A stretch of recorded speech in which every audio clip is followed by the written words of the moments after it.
Good morning. General science के questions को मैंने दो पार्ट में ज्योग्राफी की तरह डिवाइड किया है। इनकी संख्या भी अपने आप में लगभग 20 के ऊपर 24 के ऊपर है। और इस वीडियो में हम आधे क्वेश्चन डिस्कस करेंगे, आधे सेकेंड पार्ट में डिस्कस करेंगे। एक चीज़ और ध्यान देने योग्य है, जो 2023 का पेपर हुआ था उसमें जो जनरल साइंस के क्वेश्चन आए हैं वो आपको ये भी बताते हैं कि बहुत ज़्यादा मतलब आप एक फील्ड का ही पढ़ते चले जाएंगे तो ज़रूरी नहीं है कि वो आ जाएगा। तो बहुत वैरायटी है। जीएस के पेपर को डिकोड कर पाना सही तरीके से, वहाँ 30 से 35 नंबर लाने की पूरी कोशिश करना, ये समझ लीजिए कि टायर 2 तक के सिलेक्शन को है, चूँकि मार्क्स जोड़े जाते हैं तो बहुत इंपॉर्टेंट है। आइए इसको देखते हैं। पहला क्वेश्चन था, what is the horizontal field view of one I in human beings. अब ये एक तरीके से बायो वाले पार्ट में जाएगा। अब ये क्वेश्चन पूछा गया है एसएससी सीएचएसएल में पूछा गया है, एसएससी एमटीएस में पूछा गया है, कहीं 1 आई का पूछा गया, कहीं 2 आई का पूछा गया। तो एक चीज़ तो मैं रियलाइज़ करता हूँ, जब भी मॉक टेस्ट में रखूँगा, चाहे वो पेड बैच के हों चाहे यूट्यूब पे फ्री में अवेलेबल हो, तो उसमें मैं ये पूरी कोशिश करूँगा कि एसएससी सीएचएसएल, एसएससी एमटीएस और जो भी एसएससी के एग्जाम्स होते हैं उनमें जो जनरल साइंस के क्वेश्चन हैं उनमें उस लेवल के क्वेश्चन जो बहुत ईजिली फील नहीं होते हैं कि हो जाएंगे, उनको ज़रूर शामिल करेंगे। और अगर आप नहीं भी मतलब मेरे थ्रू अगर किसी भी तरीके से इस वीडियो को देख रहे हैं तो अगर सेल्फ स्टडी में जाएँ तो इस चीज़ को बहुत अच्छे से ध्यान रखें। अगर 1 आई का आता है तो आंसर होगा 150 जो कि पूछा गया था। अगर 2 आई का आता है तो होगा 180 डिग्री। हॉरिजॉन्टल फील्ड व्यू मतलब जिस तरीके से हम देखते हैं तो ये एंगल बनता है, उसका अर्थ है which parameter is kept constant in Boyle's law. Boyle's law आपको पता है कि टेम्परेचर कांस्टेंट होता है, जो वॉल्यूम वी है वो इन्वर्सली प्रोपोर्शनल होता है, वो इन्वर्सली प्रोपोर्शनल होता है। V is inversely proportional to 1/p, जिसका दूसरा मतलब होता है पी वी बराबर कॉन्स्टेंट। फिर इसी से निकल आता है P1 V1 बराबर P2 V2, जो खूब 12th लेवल पे, 11th लेवल पे, 9th लेवल पे, 10th लेवल पे ये बॉयल्स लॉ खूब पढ़ाया गया है। क्वेश्चन सॉल्व करने के लिए दो डिफरेंट कंडीशन दे दी जाती हैं, तो आप P1 V1 बराबर P2 V2 लगा देते हैं। अगला क्वेश्चन था, ये तो सरल ही था, मतलब पूछने वाले में how much energy is release from 1 gram of fat. ये अगेन थोड़ा सा टिपिकल क्वेश्चन था, अगर नहीं पता है तो नहीं पता है। इसमें चाहे फैट हो, चाहे कार्बोहाइड्रेट हो, चाहे प्रोटीन हो, इन तीनों को पूछा जाता है। 1 ग्राम कार्बोहाइड्रेट की 4 कैलोरी होती है, 1 ग्राम कार्बोहाइड्रेट की 4 कैलोरी होती है, और 1 ग्राम प्रोटीन है तब भी 4 कैलोरी होता है। अगर 1 ग्राम फैट है तो 9 कैलोरी होता है, 1 ग्राम फैट है तो 9 कैलोरी होता है। तो करेक्ट ऑप्शन डी पार्ट होगा। अगर यही कार्बोहाइड्रेट या प्रोटीन पूछ देता तो 4 कैलोरी होता। कहीं कहीं ये पूछ देता है कि जो फैट की एनर्जी रिलीज्ड है that is about 1.5 times of protein, 1.5 times of carbohydrate, 2 times of protein और carbohydrate, none of the above. तो 2 टाइम्स ऑफ प्रोटीन और कार्बोहाइड्रेट, आल्दो ये 8 होगी लेकिन वो उसी अबाउट में माना जाता है। जब क्वेश्चन दिया होगा तो अबाउट लिखा हो ना लिखा हो आपको 2 टाइम्स लिखना है, क्योंकि ऐसा क्वेश्चन भी पूछा गया है। तो यहाँ पे ये 9 कैलोरी हो जाएगा। अगले क्वेश्चन की तरफ बढ़ते हैं। Which of the following is a collection of authoritative terminology originally compound from IUPAC recommendation published by the scientific division of the union। ये गोल्ड बुक है। गोल्ड बुक जो है collection of authoritative terminology originally compiled from IUPAC recommendation है, जो publish की जाती है scientific division of union के द्वारा। तो करेक्ट ऑप्शन ए पार्ट होगा। इसके बाद अगला क्वेश्चन है, the weight loss in marked depletion of subcutaneous fat and muscle mass are characteristic feature of which syndrome occurs in infants. तो ये मैरास्मस है, मैरास्मस है। ऑप्शन में था एक्जिमा, डाउन सिंड्रोम, पर्टुसिस।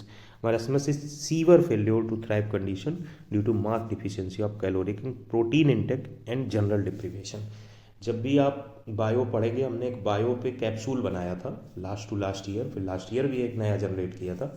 तो वो दोनों कैप्सूल में इस सब चीज़ों की वो अंडरस्टैंडिंग, मैरास्मस कैसा दिखता है, मैरास्मस का क्या मीनिंग है, क्या मतलब बायो में टर्मिनोलॉजी की फीलिंग से अटैच होना ये बहुत ज़रूरी होती है। नहीं तो आपके सामने रटने के अलावा कोई ऑप्शन नहीं, और रटना बुरा नहीं है कुछ पर्टिकुलर केसेज में, क्योंकि आप हर चीज़ की अगर फील लेने के उसमें जाएंगे तो टाइम कंज्यूम बहुत होगा। और 2-4 चीज़ें ही ऐसी हैं बायो में जहाँ पे आपको ऐसा फील होगा कि यहाँ पे इस वर्ड की मीनिंग को अंडरस्टैंडिंग में लाना वो थोड़ा सा टिपिकल है। तो उस चीज़ को, कहीं सिंड्रोम आ रहा, कहीं डिसीज आ रही है, कहीं पे वायरस की बात हो रही है, कहीं पे RNA DNA से रिलेटेड करके बात कर रहे हैं हम, तो इस चीज़ को ध्यान में रखेंगे। फिलहाल यहाँ डिस्कशन में ये जो क्वेश्चन है वेट लॉस और मार्क डिप्लीशन को क्या बोलते हैं, तो मैरास्मस। अगला क्वेश्चन है water silk, mermaids, tresses and blanket weed are other names of. सिर्फ इतने नेम नहीं है, ये जो water silk, mermaid, tresses, blanket weed, इसी में अगला नाम जोड़ लीजिए पॉन्ड सिल्क, पॉन्ड स्कम, ये दो नाम और हो गए। ये किसके नाम हैं? ये स्पाइरोगाइरा को बोलते हैं, commonly known as pond silk, water silk, pond scum और मरमेड स्टीज because of their bright green silky appearance.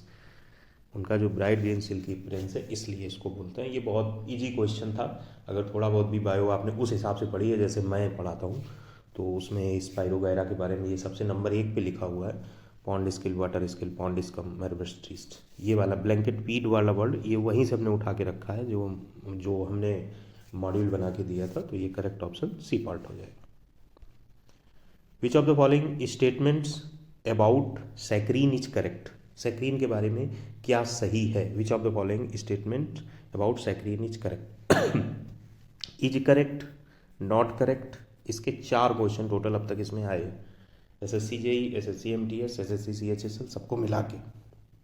सैक्रीन्स का जो यूज है ये became widespread during world war first because of sugar shortage, मतलब शुगर का एक ऑप्शनल के तौर पे यूज किया जाता है। Saccharin was first widely commercialised non nutritive sweetener. It was discover in 1879 by Constantin Fahlberg. ये क्वेश्चन इन फ्यूचर पूछा जाएगा। In the laboratory of Ira Remsen at Johns of, ये नहीं इंपॉर्टेंट है, 1879 में कॉन्स्टेनिन फैलबर्ग ने इसको डिस्कवर किया, तो पक्का कभी ना कभी पूछा जाएगा, चाहे इस साल चाहे अगली साल। और फार्मूला भी इसका इंपॉर्टेंट है, C7H5NO3। एक बार पूछा गया है कि तो फार्मूला में जो H कंपाउंड है उनकी संख्या कितनी है सैक्रीन के, तो उनकी संख्या 5 है। और मोलर मास अपीयरेंस इतना नहीं पूछा जाएगा। तो इसमें पूछा है it is used an artificial sweetener for diabetic pace. It is a prepared from glucose, no. It is natural sugar, not at all. It is high energy compound like fat, no. तो correct option A part होगा। इसके बाद अगला है which disease refers to the spectrum of ocular disease caused by severe vitamin A deficiency वैट। ये हमने सीधे सीधे उसी से उठा के रख दिया, जीरोफैक्थोलैमिला, और बहुत सरल भी है।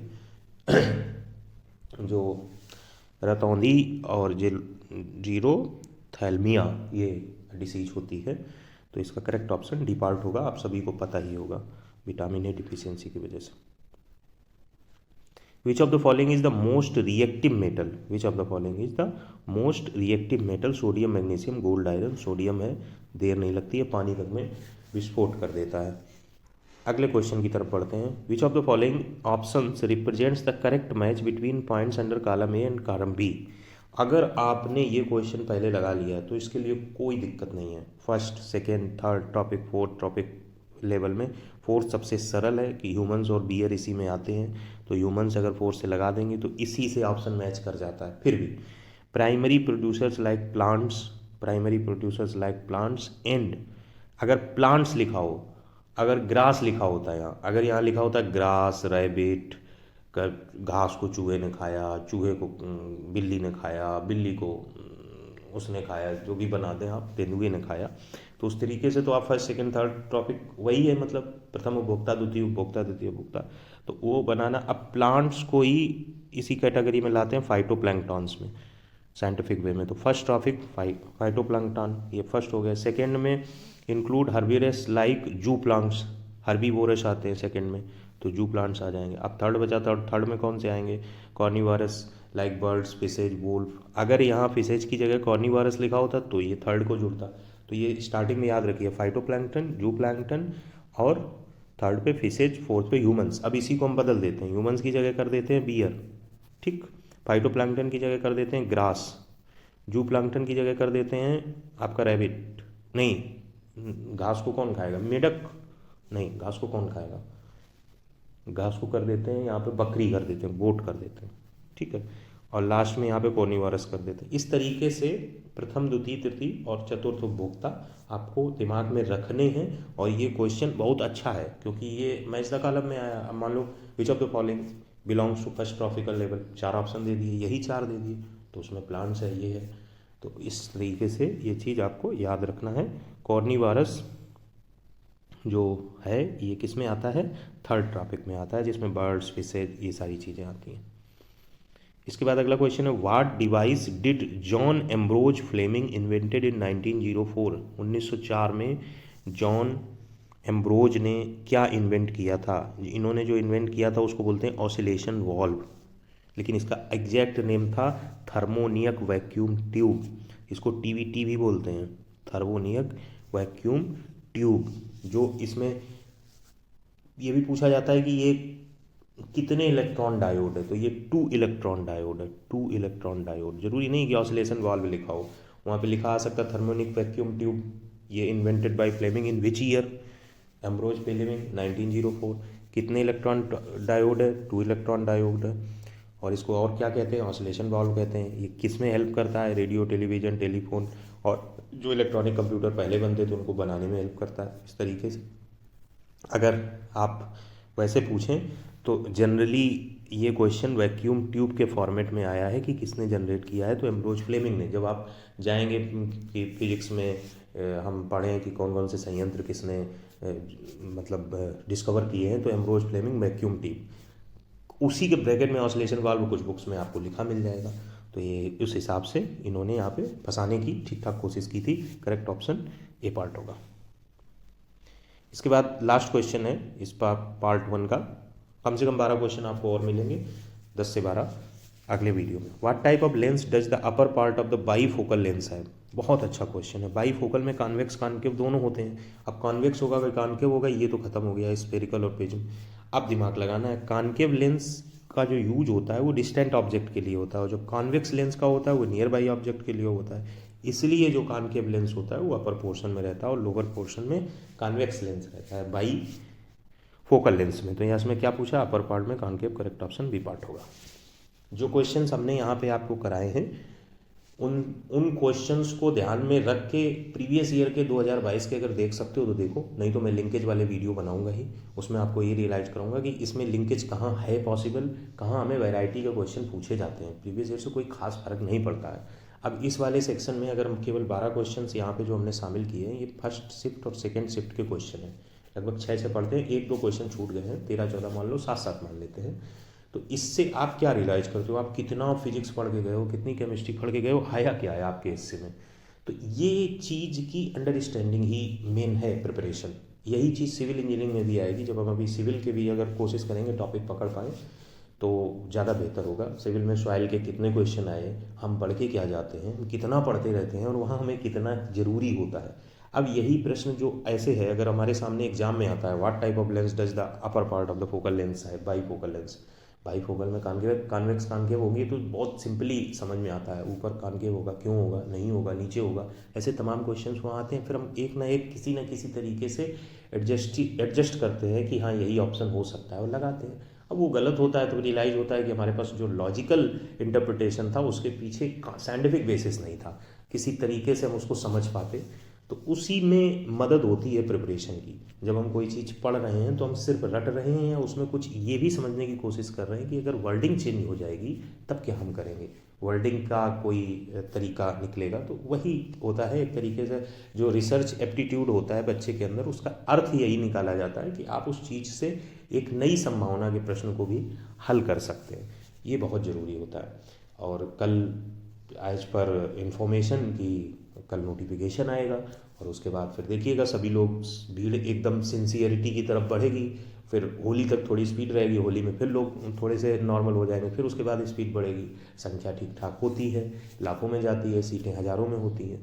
तो उसमें सिलेक्शन पाना है तो हम कोशिश करेंगे कि कल जब आपका नोटिफिकेशन आए उसके बाद एक बैच का अनाउंसमेंट, इसमें किस तरीके से हमें स्टूडेंट्स को इनरोल करना है, उनको हम क्या क्या फैसिलिटी देंगे, जो एज इट इज़ बोला जाएगा शुरुआत में वही लास्ट तक कंप्लीट किया जाएगा। तो उसके साथ हम आपको कल मिलेंगे और इसके सेकेंड पार्ट को भी शामिल करेंगे। होपफुली आपको इन्फॉर्मेशन हेल्पफुल लगी होगी। Thanks for watching.